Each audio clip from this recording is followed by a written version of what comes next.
Troyes Cathedral has stood since 1208, dedicated to two saints, Pierre and Paul. The cathedral was finally completed in the 17th century.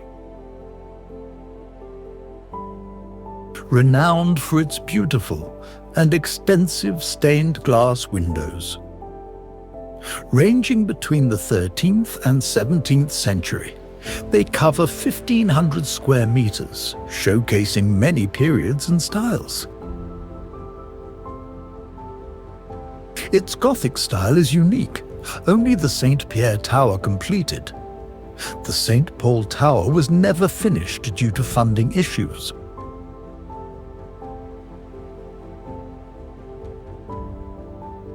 This medieval masterpiece has also played a part in shaping French history. In 1420, the so-called Shameful Treaty of Troyes was signed, granting the crown of France to Henry V of England. A significant collection of historical artifacts are held here, some dating back to the 11th century and treasures looted during the Fourth Crusade. The Shrine of St. Bernard, founder of the Clairvaux Abbey, is on display in the cathedral. The most interesting part of this cathedral's history came in 1536. Denis Bellori, a Troyes watchmaker, jumped at the St. Pierre Tower in an attempt to fly.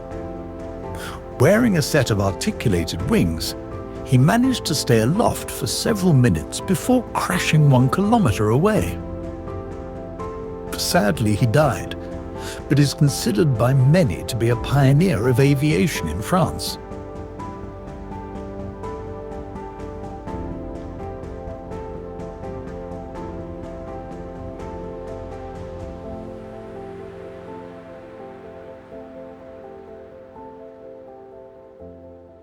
I don't ever slow up, no I don't take shit. I got no love for the fakeness. If you wanna play tough and wanna hate this, I'll always show up.